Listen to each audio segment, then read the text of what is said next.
A sexualidade é parte importante da vida de um casal. E quando ela não acontece de forma natural, é preciso saber por quê. As razões podem ser muitas, entre elas a impotência masculina. Um problema mais comum do que se imagina, já que atinge cerca de 30 milhões de homens só no Brasil. Mas quais as causas? Como tratar?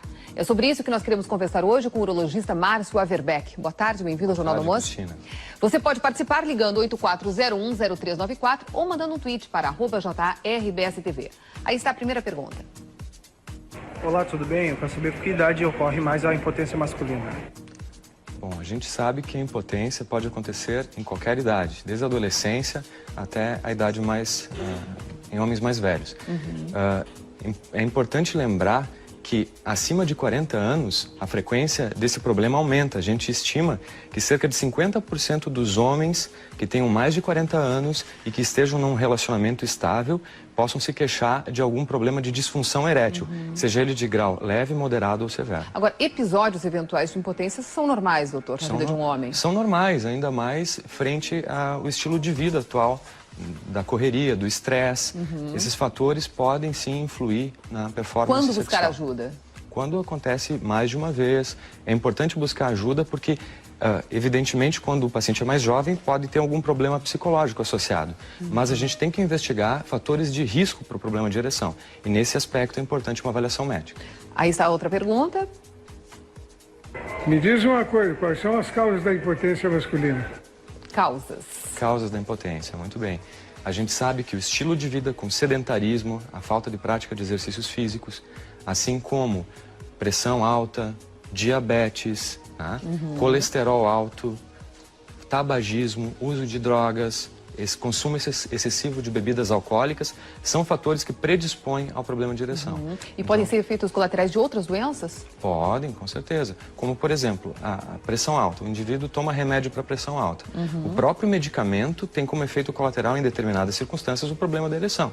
Isso não significa que o paciente deve parar de tomar o medicamento, porque a própria pressão alta pode também causar a ereção. Mas nesses casos é importante que o paciente consulte com o seu médico e, quem sabe, troque o medicamento. Nós temos um telespectador ao telefone. Boa tarde, qual é a sua dúvida? Boa tarde. A minha dúvida é, eu tenho uma doença chamada mielite transversa e eu sinto dificuldade em manter a ereção quando consigo tê-la. Gostaria de saber se existe tratamento ou não. Existe tratamento, sim. Nesse caso, pode existir algum fator de doença neurológica associada, né? E a gente sabe que os medicamentos, tanto via oral quanto os injetáveis, são extremamente efetivos. Há cerca de 15 anos atrás, a gente não tinha um medicamento como a gente tem hoje. Eles representam atualmente uma revolução. Esses medicamentos têm um início de ação em mais ou menos 30 minutos e um tempo de ação de mais ou menos 12 a 36 horas. A gente sabe que atualmente a gente tem, inclusive, comprimidos orodispersíveis, que são bastante discretos. As embalagens parecem de um chiclete, por exemplo. O paciente não precisa nem tomar água, coloca na boca e funciona literalmente como uma bala. No caso, então, o telespectador tem que buscar ajuda de um Buscar médico. ajuda, uma avaliação precisa, né? Tá certo. Aqui tem uma outra pergunta. Olá, tudo bem? Eu queria saber se é comum um jovem sofrer de impotência sexual masculina.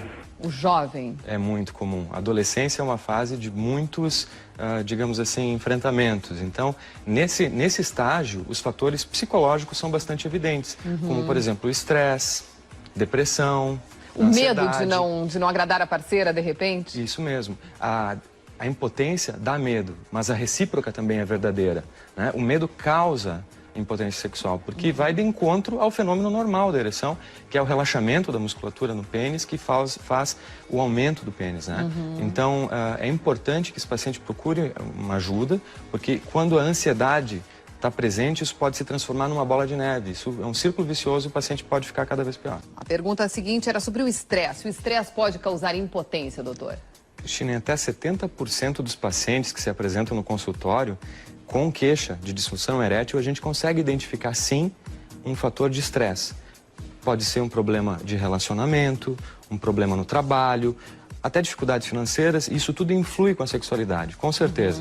Muitas vezes, quando a parceira vem junto, no caso a esposa, a gente pode sim pensar em terapia de casal, que é uma das modalidades de tratamento naqueles casos em que a gente verifica um fator psicológico predominante.